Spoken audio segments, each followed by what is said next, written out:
ఇదేం చెప్తల్లి వెరైటీగా ఉంది అని అనుకుంటున్నారా? అలా మాత్రం అనుకోమాకండి. ఇది గొరక అన్నమాట, చెరువులో దొరికే ఫిష్. మేమైతే దీన్ని చైనా గొరక అని అంటాము.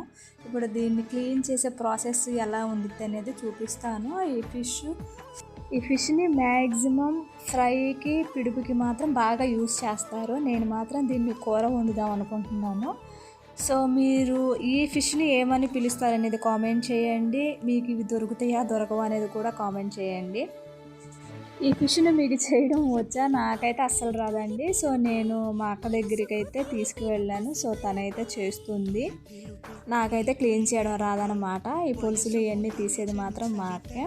సముద్రం చేపలు అయితే చేయగలనండి. అవంటే నాకు ఈజీగా వస్తాయి. ఇవంటే ముళ్ళు బాగా మందంగా ఉండడం వల్ల నేను తీయడానికి నాకు చాలా అంటే చాలా కష్టము. మా హస్బెండ్ తీసుకొచ్చినప్పుడు కూడా మా హస్బెండే తీస్తారనమాట. సో ఇప్పుడు మా హస్బెండ్ లేరు కాబట్టి మా అక్క దగ్గరికి అయితే తీసుకువెళ్ళాను. ఈ ఫిష్ని మీరు కొనుక్కున్నప్పుడు మీకు మీరే క్లీన్ చేసుకుంటారా, లేకపోతే ఫిష్ అమ్మే వాళ్ళ దగ్గరికి వెళ్ళి క్లీన్ చేసుకుంటారా అనేది కామెంట్ చేయండి. ఈ ఫిష్ని క్లీన్ చేయడం అనేది చాలా పెద్ద ప్రాసెస్ అండి బాబోయ్. నాకైతే చాలా కష్టం అన్నమాట. పులుసులు తీయాలి, పక్కన ఉన్న మొప్పలు తీయాలి, లోపల ఉన్న ప్రేగులు మొత్తం అన్నీ తీయాలి. చాలా పెద్ద ప్రాసెస్ అంటే చాలా. కాకపోతే చేయడం వచ్చిన వాళ్ళకైతే చాలా ఈజీగా ఉంటుంది అన్నమాట ప్రాసెస్. ఎలా క్లీన్ చేయాలనేది ఈ వీడియోలో క్లియర్గా చూపిస్తున్నాను. ఎవరన్నా నేర్చుకోవాలి, చూడాలి అనుకుంటే ఈ వీడియో చూసి నేర్చుకోండి, తెలుసుకోండి.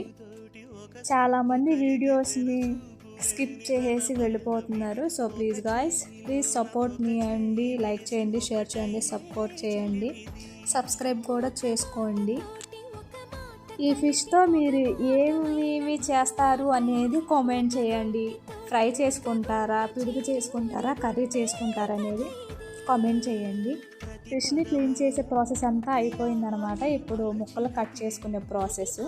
మా అక్క అయితే దాన్ని శుభ్రంగా కట్ చేసి తోముతుంది కూడా. నచ్చితే సబ్స్క్రైబ్ చేసుకుని లైక్ ఇవ్వండి. Thank you.